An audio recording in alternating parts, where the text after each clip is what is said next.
19 heures, donc pile poil. C'est la dernière réunion, en fait, d'une série de rencontres que nous avons décidé de nommer les socialistes et la défense. Et donc, en effet, ça fait partie du cercle défense qui lui-même fait partie du cercle international qui est dirigé par Dylan. Et nous avons décidé bien, d'organiser 5 séminaires qui nous permettront, dans un deuxième temps, de produire un documentaire qui sera disponible dans les fédérations et dans les sections, qui fera partie à la fois de la formation qu'un parti politique se doit de dispenser auprès de ses militants, et également d'une information globale sur un sujet qui, malheureusement, chez les socialistes, n'a jamais été central, mais qui, de par l'actualité internationale, fait qu'aujourd'hui, il y a une vraie appétence chez nos concitoyens pour à la fois comprendre ce qui se passe, essayer de distinguer le vrai du faux, parce qu'il y a quand même une guerre informationnelle qui est en cours également. Et donc, nous avons sur ces 5 séminaires démarré avec l'histoire. Nous avons couvert la doctrine, la relation des jeunes aussi avec la défense, le travail et ce que représente aujourd'hui cette industrie de défense comme finalement présence territoriale importante. Et puis, nous terminons ce soir avec je dirais peut-être le sujet le plus sensible. Et nous avons la chance d'avoir la personne la plus qualifiée, un ancien président de la République, pour nous en parler. Et donc, parler de cette arme, c'est une arme qui est tout à fait particulière, puisque c'est une arme qui est dite de non-emploi, puisque quand on parle de nucléaire, eh bien, on parle de dissuasion, et donc dissuader, c'est bien faire en sorte que l'ennemi ne frappe pas et qu'on n'ait pas à le frapper en retour, mais que la crainte de la riposte, eh bien, finalement, le dissuade et l'empêche d'attaquer. Alors, je crois qu'il faut se souvenir que François Mitterrand, en 83, avait parlé de l'arme nucléaire, qui est un instrument de dissuasion, qu'on le souhaite ou non, ou qu'on le déplore, qui demeure la garantie de la paix dès lors qu'il existe l'équilibre des forces. En effet, c'est une capacité destructrice. Et puis aussi la mémoire des usages passés qui, aujourd'hui, en interdit son utilisation sur un champ de bataille, tant il dépasse finalement la puissance de feu de toutes les autres armes. Donc aujourd'hui, nous avons un monde de plus en plus instable. Nous avons une doctrine française qui, en effet, est basée sur la dissuasion, mais la non-prolifération également. Et malheureusement, nous entrons dans une nouvelle phase où nous avons des pays tels la Chine, tel l'Iran. Alors l'Iran qui aspire à avoir la bombe, la Chine qui la possède, mais qui aujourd'hui est dans une course effrénée de fabrication de têtes nucléaires dans cette voilà, course avec les États-Unis. Nous avons un sujet tout particulier, mais je pense que le président Hollande en parlera. Le président Hollande arrive. Je vous le dis, au cas où vous demandiez pourquoi je vous fais la conversation, mais j'attends qu'il Oh, j'ai s'assoie pas de à son. côté de moi J'ai pour, pas de son. pour pouvoir Non, je vois la bonne femme là. prendre la parole. Oui, il faut couper les micros, Je vois peut-être mon Dylan. prénom. Voilà, Oui, Dylan. pensez à bien couper vos micros, s'il vous plaît, hein. Non, il faut que tu les coupes parce que je crois qu'on va avoir des Je le soucis. fais au fur et à mesure, mais certains oublient. Voilà, très bien. Et donc, aujourd'hui, je disais que nous avons aussi au niveau européen une nouvelle réflexion à entamer avec Sur le un son. allié qui, aujourd'hui, eh bien, n'est plus aussi euh, stable. Voilà, j'entends le président parler, donc il arrive, le voilà. Ça va? Voilà, bien. Donc voilà, pour vous dire que nous avons le plaisir et l'immense honneur d'avoir, je crois, la personne la plus qualifiée pour nous parler d'un sujet qui est incroyablement complexe et sensible dans le pays, qui est sensible aussi au sein de Donc, je vais passer sans plus attendre la parole au président. Alors, ce que je vous demande, c'est d'inscrire dans le chat les questions que vous pouvez avoir, que sa présentation suscite chez vous. Ensuite, nous les regrouperons. Il va faire sa présentation avec le nombre de minutes qu'il a préparé. Et puis ensuite, nous poserons vos questions regroupées si elles se rejoignent. Et ça permettra d'avoir un débat où vous aurez vos réponses, mais dans un temps qui est plutôt limité de par des contraintes d'agenda. Voilà. Je vous laisse et je vous passe, voilà, le président François Hollande. Bon, merci. Merci à tous d'avoir patienté et d'être présents pour un temps qui, hélas, sera trop contraint.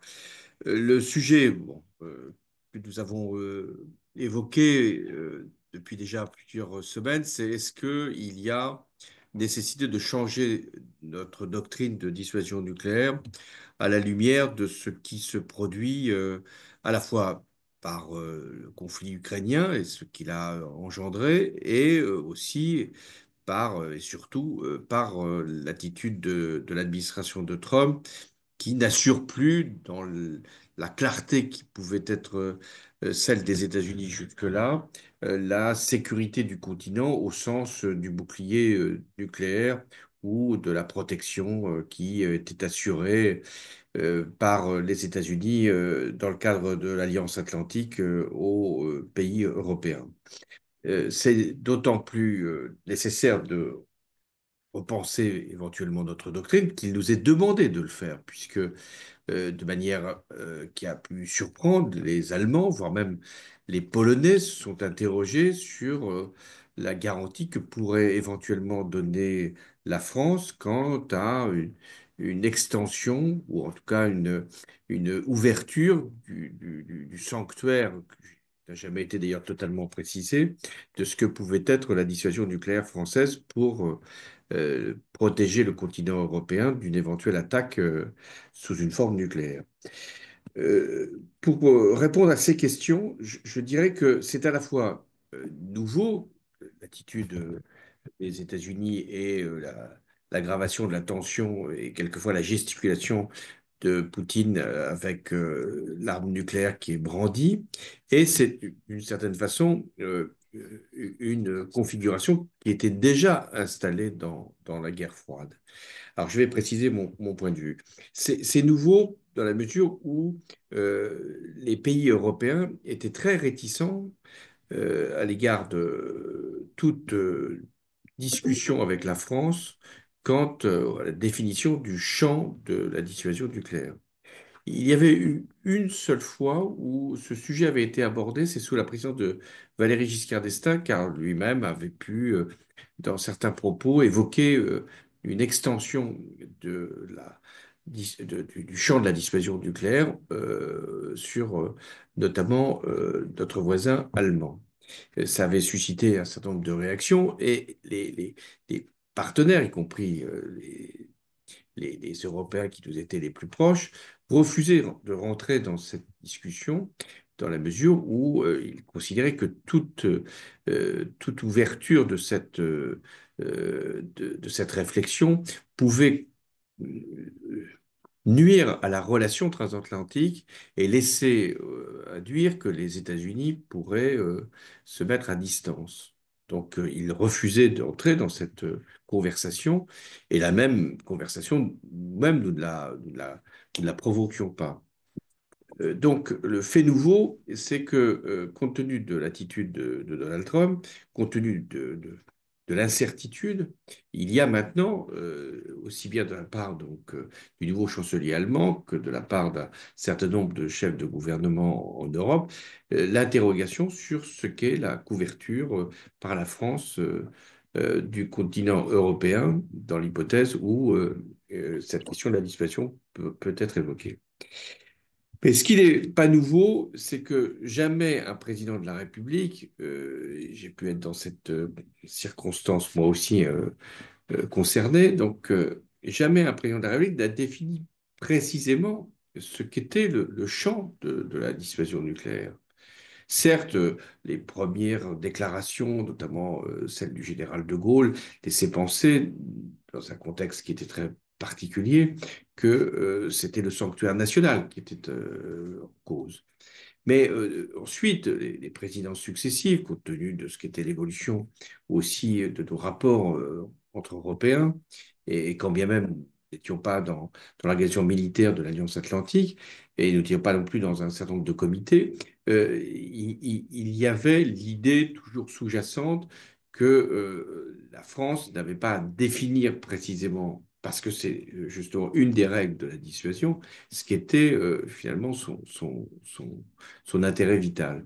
Or, tous les présidents ont toujours considéré que l'intérêt vital tel qu'il pourrait justifier un engagement de la force nucléaire en réponse à une attaque, que l'intérêt vital, c'était pas simplement le territoire national, c'était pas simplement l'appréciation que nous étions envahis ou que nous étions soumis à un déluge, un déluge de feu venant. Là, il y a un écho.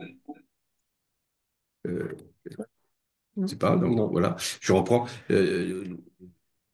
L'hypothèse où il y avait donc une attaque du territoire, un déluge de feu qui s'abattait sur notre sol, oui, là, c'était la réponse attendue. Mais comment, si un pays voisin était attaqué, dans l'hypothèse même où les États-Unis n'apporteraient pas leur concours, il était clair que la France considérait, en tout cas le chef de l'État, considérait que l'intérêt vital serait en cause. Et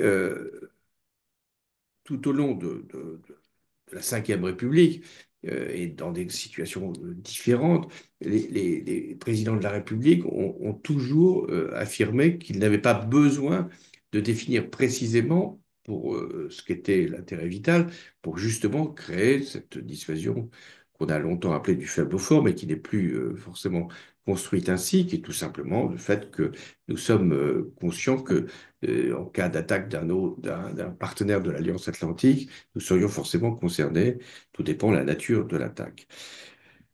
Est-ce que aujourd'hui, il faut aller plus loin? Est-ce qu'il est nécessaire, comme l'a d'ailleurs sous-entendu le président Macron, est-ce qu'il faudrait entrer dans une discussion formelle dans le cadre de l'Alliance Atlantique ou en dehors de l'Alliance Atlantique pour donner un certain nombre de sécurité à nos partenaires?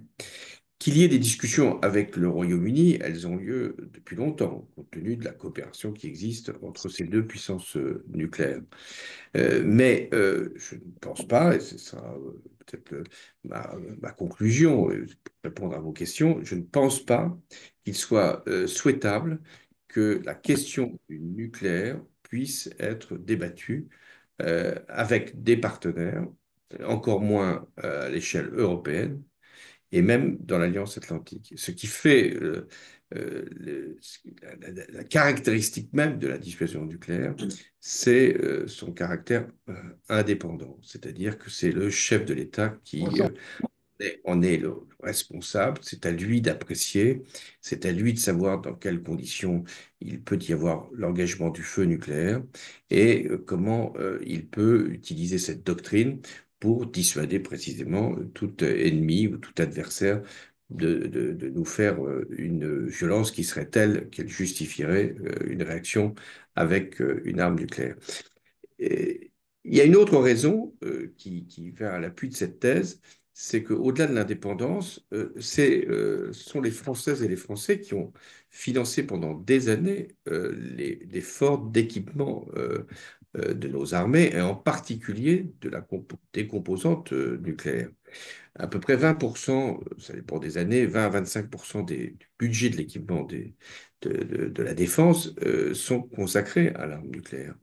Et chaque président a veillé à ce qu'il puisse y avoir une amélioration constante de nos armes et des vecteurs qui peuvent correspondre à notre dissuasion. Et donc, partager, au-delà de la décision qui serait inacceptable, mais partager une forme de, de, de co-responsabilité, ou en tout cas de de considérer que nous aurions à avoir un engagement commun avec d'autres partenaires, alors que ce sont les Françaises et les Français qui ont contribué à cet effort, me paraîtrait totalement injustifié.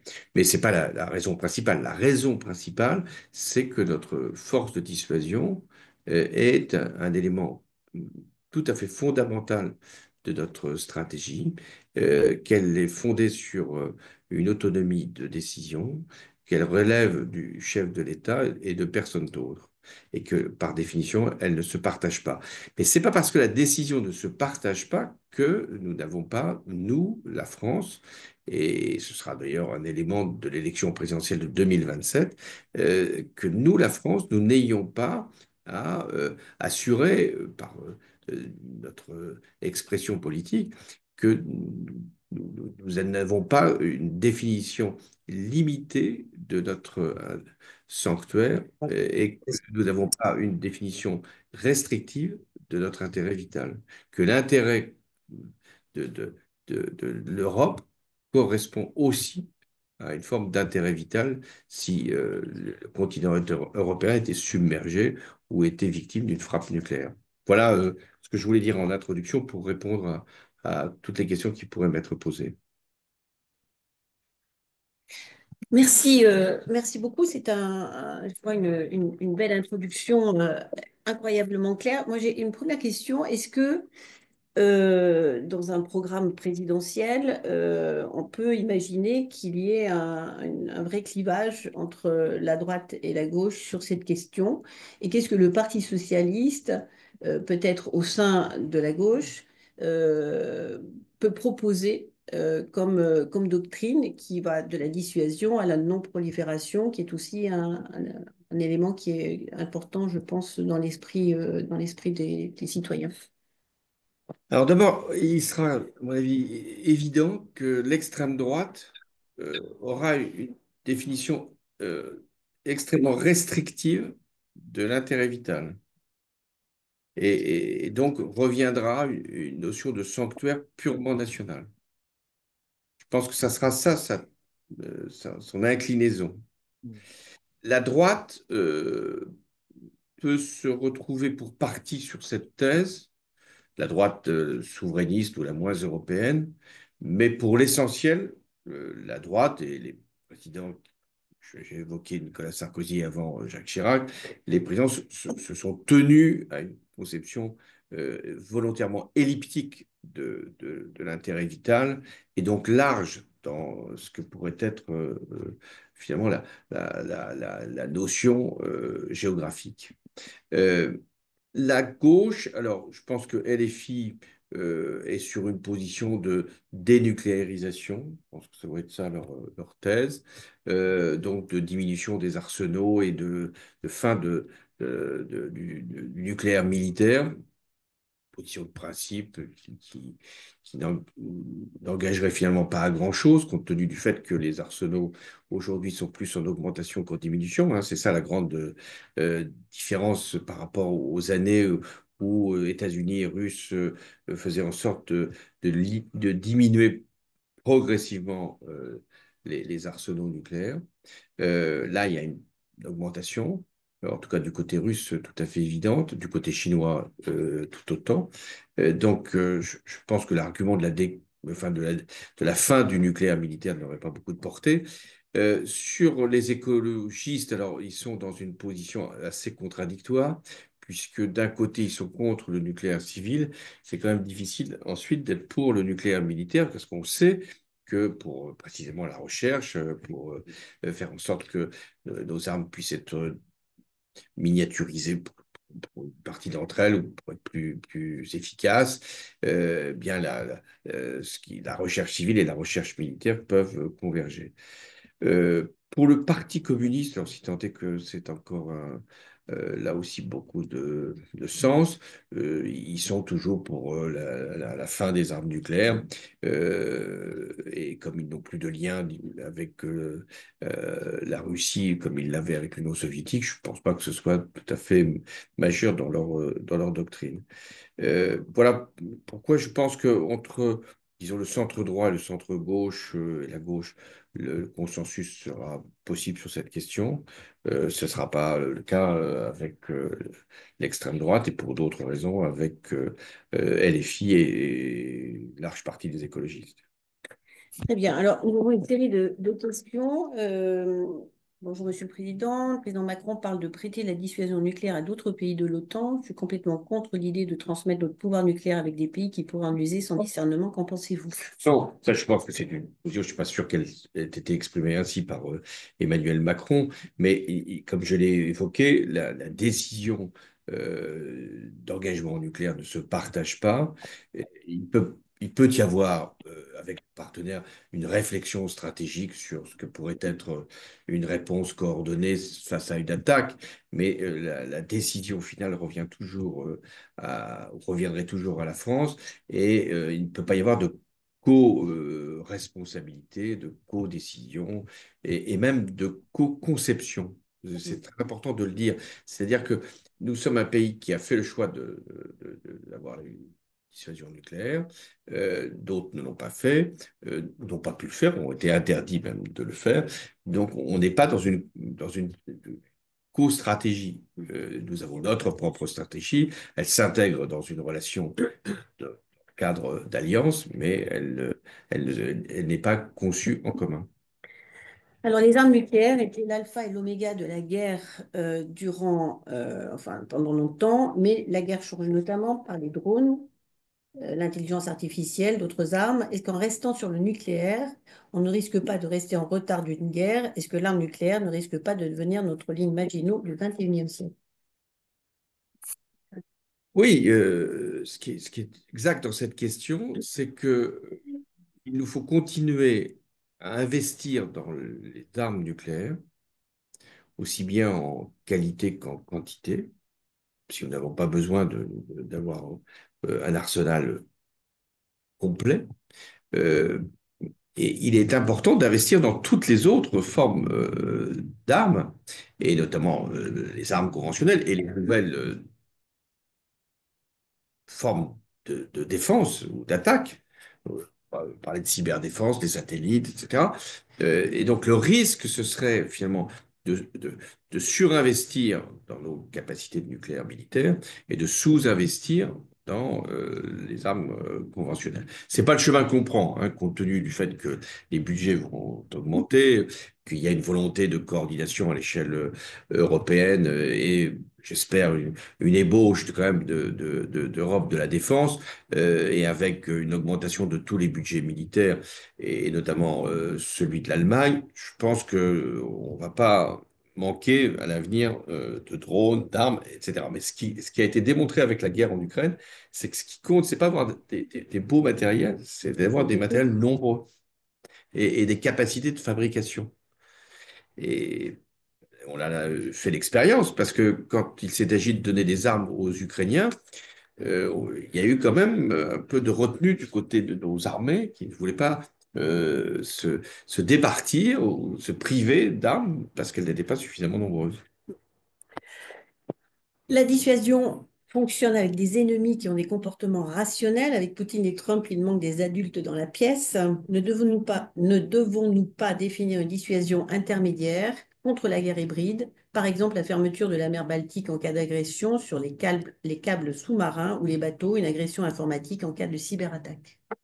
Oui, il y a des nouvelles Vous formes pensez ça? bien sûr, d'attaque ou de réaction à avoir par rapport à des opérations qui pourraient être extrêmement dangereuses, nous privant de nos systèmes de télécommunication, nous privant de nos systèmes d'alimentation en énergie, nous privant de nos systèmes de transport. Tout ça fait partie de notre maintenant vision stratégique.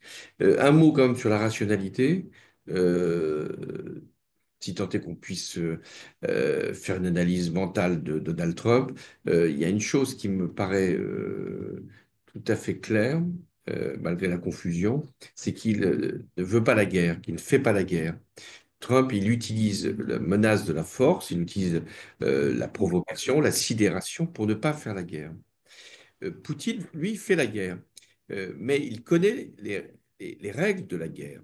Et vous avez sans doute noté que dès le début du conflit ukrainien, il a menacé plusieurs fois de l'usage d'armes nucléaires, chaque fois qu'il y avait des livraisons d'armes qui étaient promises aux Ukrainiens, sans jamais, bien sûr, passer à l'acte. Parce que Poutine, qui connaît les rapports de force, sait que s'il engageait le feu nucléaire, même sur un objectif limité, encourrait alors de nous, peut-être, des États-Unis jusqu'à Trump, sûrement, mais de toute façon, il sait qu'il aurait plus à perdre qu'à gagner. C'est pour ça que il est resté sur un format de guerre hybride, ça c'est très juste, hein, avec des moyens qui n'étaient pas jusque-là forcément utilisés, mais de guerre classique, de certaine façon. Sommes-nous certains, nous avons des experts là qui s'expriment, hein. Sommes-nous certains que les armes nucléaires seraient encore efficaces car les armes antiaériennes et défenses antimissiles, comme le dôme de fer israélien, seront sans doute en mesure d'arrêter des armes nucléaires? Faut-il développer des missiles hypersoniques ou des bombes différentes comme les bombes planantes qui seraient à même de contourner les défenses? Car si notre bombe nucléaire peut être arrêtée, elle cesse d'être dissuasive. Alors, la question est excellente et la réponse est effectivement qu'il y a une course de vitesse qui existe depuis que les armes nucléaires ont été utilisées une fois et ont été prévues dans la panoplie, dans les arsenaux des pays dotés de ces armes. C'est qu'il faut continuer à investir puisque les boucliers obligent à chaque fois à les contourner ou à les percer. C'est pour ça que arrêter l'investissement dans le nucléaire nous priverait de toute dissuasion crédible. En tant que président d'un État européen, croyez-vous que la doctrine de dissuasion conventionnelle de l'OTAN pourrait garantir l'inviolabilité d'un flanc Est pour l'Europe de plus de 2500 km simultanément face à une menace balistique qui n'a pas de frontières? Avons-nous suffisamment de défense antibalistique pour apporter un épaulement suffisant pour garantir la crédibilité de notre dissuasion nucléaire? Donc là, on voit Oui, oui, parce que les balistiques peuvent porter des armes nucléaires, des armes classiques. Et on a bien vu la guerre en Ukraine, il y avait eu des missiles de longue portée qui avaient été utilisés par les Russes avec des armes conventionnelles. Donc, le scénario le moins improbable, je ne vais pas dire le plus probable, le moins improbable, s'il devait y avoir une offensive, c'est qu'elle se ferait avec des missiles qui peuvent avoir de longue portée sur un flanc, donc un front assez large et avec des moyens conventionnels. Et toute la question, c'est de savoir, et ça c'est une question que je ne peux pas traiter volontairement, c'est que à partir de quel volume d'armes conventionnelles qui font des destructions massives peut-il y avoir une réponse nucléaire? Euh, alors, il y a beaucoup de questions, je ne vais pas en parler quand même. Je fais partie de ceux qui pensent que les déclarations de M. Trump ne sont pas crédibles et qu'elles ne s'adressent qu'à sa base électorale. Qu'en pensez-vous? Oui, sûrement qu'il s'adresse à une base électorale qui est, comme on l'a compris, assez isolationniste, c'est-à-dire qui n'a plus de solidarité explicite, même implicite, à l'égard du continent européen. Je pense qu'une partie même de sa base considère que les Européens sont des concurrents déloyaux, sont des partenaires faibles et sont des sociétés déclinantes. Voilà. Et d'une certaine façon, c'est exactement ce que pense Vladimir Poutine. Mhm. Je parle beaucoup, hein. Mm. Trop peut-être. Mm. Intérêt vital, c'est surtout l'intégrité du territoire. En effet, il faut garder cette doctrine constitutionnelle d'utilisation au périmètre du précaré. Alors, c'est pas constitutionnel. Il n'est pas écrit dans la Constitution que l'intérêt vital, c'est ça a été un élément de notre doctrine, c'est-à-dire de considérer que notre intérêt vital, c'était d'abord, et ça le reste, d'abord notre territoire national. Imaginons, c'était pas complètement irréaliste dans les années 60, quand il y a une attaque au temps de l'Union soviétique qui était quand même présente sur le territoire de l'Allemagne de l'Est et qui viendrait jusqu'à nos frontières pour nous menacer. C'était le fameux débat ou la fameuse polémique sur les chars russes qui pouvaient arriver sur la place de la Concorde. Bon. Mais c'était pas pour l'usage d'armes nucléaires, c'était pour faire peur à des électeurs dans l'hypothèse où la gauche arriverait au pouvoir, en l'occurrence François Mitterrand. Là, on est sur d'autres lignes de front. C'est-à-dire que pour que la France puisse être attaquée, c'est-à-dire envahie, il faudrait que des forces ennemies aient parcouru des centaines de kilomètres et traversé toute l'Europe, ou ils soient passés par d'autres canaux, ce qui n'est pas quand même si simple. Donc, voilà, on ne peut pas considérer que notre seul territoire national serait notre précaré. Notre précaré est plus large et il n'a pas besoin d'être précisé géographiquement. Il doit être de, de dire que nous apprécions, et c'est le chef de l'État qui l'apprécie, si l'intérêt vital, c'est-à-dire le- l'idée même de ce que nous représentons, l'essence même de la République, serait attaqué, à ce moment-là, nous aurions à réagir. Une Europe de la défense impliquant une chaîne de commandement unifiée avec un pouvoir décisionnel égal pour tous les États membres est-elle une perspective réaliste? C'est une perspective qu'on peut avoir. Elle n'arrivera pas tout de suite. C'est-à-dire qu'il y aura des étapes pour y parvenir.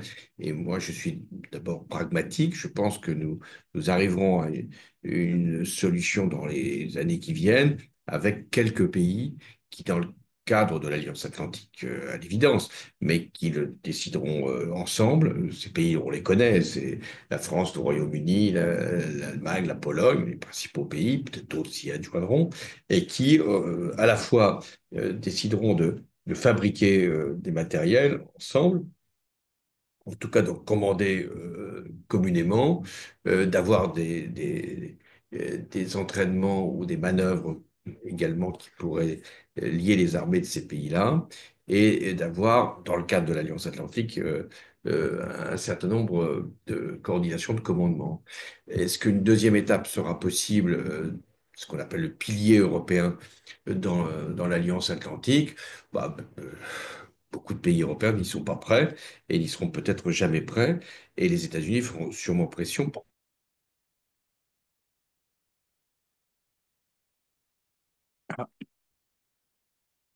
On a perdu la connexion. Ça va revenir. Je pense que c'était la connexion au Sénat qui est mauvaise. Le Wi-Fi du Sénat, j'en connais quelque chose, ne fonctionne pas très bien.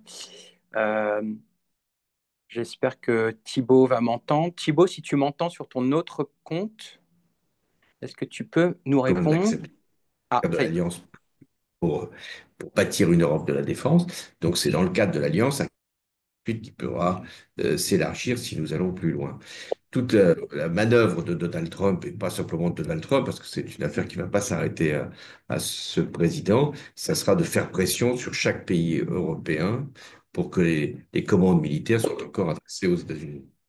Il y a énormément de questions. Je vais. Alors, Je simplement. m'excuse, Hélène, s'il te plaît, juste Oui. une petite remarque technique. Bonsoir François, bonsoir à tous. On a un Oui. problème de connexion avec vous. On a perdu le début de la réponse du président Hollande juste avant. Ah, on a vu qu'il y avait instabilité, connexion Ouais, c'est instable. ça, c'est ça. Oui, mais alors il ne va pas reprendre ce qu'il vient de dire Non, non, là. non, c'est pas ça. C'est juste pour Pas ça. peut-être qu'on essaie de se déconnecter si d'autres personnes utilisent le même signal que vous. D'accord. Voilà. Encore deux, trois questions. Voilà. Après, je vais Donc, obligé de oui, filer. oui, oui, oui. Alors, quel est votre sentiment sur les perspectives d'autonomie de l'Europe vis-à-vis des États-Unis quant à la fourniture d'armement? Est-ce que cette question freine la mise en place d'une Europe de la défense, y compris pour les défenses antiaériennes et antinucléaires? Oui, d'ailleurs, ça Ouais, c'est une permettra bonne question. de répondre également à la question précédente, c'est-à-dire que qu'est-ce que ça veut dire l'autonomie stratégique, auquel la France est sans doute plus attachée que d'autres? C'est pas d'être indépendant des États-Unis. Nous sommes dans une alliance et nous souhaitons que les États-Unis puissent y rester. C'est que les pays qui engagent une coopération de défense, les pays européens, puissent commander de la même manière et avec la même perspective du matériel qui soit fabriqué en Europe. Or, et c'est le sens de la question, les États-Unis vont faire une pression maximale sur la Pologne, sur l'Allemagne, sur l'Italie, l'Espagne, etc., pour que même s'il y a une Europe de la défense, les matériels restent pour beaucoup sur enfin, les matériels qui sont sur les étagères américaines. Et avec le problème que si on a du matériel, même des pièces de ce matériel américain, pour l'engagement des forces, c'est vrai que les États-Unis ont une forme de corde de rappel. Donc, il est très important que nous puissions résister, enfin pas nous Français, mais beaucoup de nos alliés, puissent résister à la pression qui sera très forte de la part de Donald Trump, de la part de l'administration américaine d'une manière générale, de continuer, malgré la prise de distance américaine, de commander du matériel américain. Alors, certains pays commencent à s'émanciper, mais ça sera une longue bataille et on va regarder ce qui va se passer en Allemagne, puisque l'Allemagne a dégagé des fonds importants, parce que les Allemands vont consacrer la large partie de ces fonds pour des commandes fabriquées en Europe, ou au contraire, vont aller toujours vers les États-Unis. Peut-être la dernière question. Il y en a vraiment beaucoup, hein, elles sont très, très, très techniques pour certaines. Si les pays européens, dont la France, optent pour un financement commun de leurs forces armées et renforcent l'intégration de leurs armées, cela ne risque-t-il pas de limiter de facto leur autonomie dans l'usage de leurs armes, dont les armes nucléaires? Là, on parle peut-être d'une armée européenne. Voilà. Tant été porté hein, par un certain nombre de pays fédéralistes, il faut bien le dire. Je n'y crois pas je crois pas à cette perspective dans un délai proche. Je pense que d'ailleurs ce n'est pas forcément souhaitable. Ce qui est souhaitable, c'est qu'il y ait des coordinations plus fortes entre les armées européennes, des opérations communes. On n'a pas fait beaucoup hein, à l'extérieur, et je l'ai regretté, que nous ayons des états-majors qui travaillent ensemble dans le cadre de l'Alliance Atlantique, c'est plus simple. Tout ça est possible, mais l'intégration d'armée française dans une armée supranationale, non, ça je ne crois pas. Et peut-être, voilà, puisque nous avons dit que nous faisons de la Oui. pédagogie et de l'information et de la formation en même temps, il est dit que, voilà, que les Français peut-être se trompent sur la définition du parapluie nucléaire. Voilà, pour l'Europe, hein, ce qui pourrait être proposé. Et donc, il peine à comprendre que seul le président français garde la main sur l'utilisation de la bombe, mais qu'elle intègre l'UE dans ses intérêts stratégiques, c'est ce que vous Hum. avez mentionné. Mais comment faire comprendre à l'ensemble des Français ce principe de parapluie? Alors, les Français sont sur ce sujet-là, comme sur beaucoup d'autres, très contradictoires. C'est que d'un côté, ils ont peur du nucléaire. Ils ont peur d'une guerre nucléaire. Quand il y a eu l'engagement, hélas, en Ukraine, suite à l'invasion russe, il y a eu la crainte chez beaucoup de nos compatriotes, utilisée d'ailleurs par des partis extrêmes, que finalement nous soyons engagés, impliqués dans une espèce d'escalade qui conduirait à un moment ou à un autre à ce qu'une arme nucléaire puisse être utilisée. Or, je l'ai expliqué, la doctrine française n'est pas de faire une espèce d'action graduelle qui conduit vers le nucléaire. Et le nucléaire n'a jamais été utilisé sauf la fin de la Seconde Guerre mondiale. Donc, le nucléaire n'est pas, c'est pas une arme de champ de bataille, le nucléaire. C'est une arme stratégique de dissuasion. Donc, les Français peur du nucléaire et ils veulent aussi être protégés. C'est-à-dire qu'ils pensent quand même, heureusement, que la force de dissuasion, peut-être avec l'idée d'un précaré extrêmement et géographiquement, que la force de dissuasion nous protège de toute attaque nucléaire. Et là, il faut quand même les mettre en garde, comme ça a été dit dans plusieurs questions. Si on veut que nous soyons protégés par un parapluie, il ne faut pas que le parapluie soit troué. C'est-à-dire qu'il faut qu'on ait des armes anti-missiles, il faut qu'on ait la capacité à pouvoir nous-mêmes infliger destructions massives à ceux qui utiliseraient des armes nucléaires contre nous. Donc, voilà pourquoi il faut faire cette pédagogie. C'est Hélène qui vient de le dire. La pédagogie, c'est très important.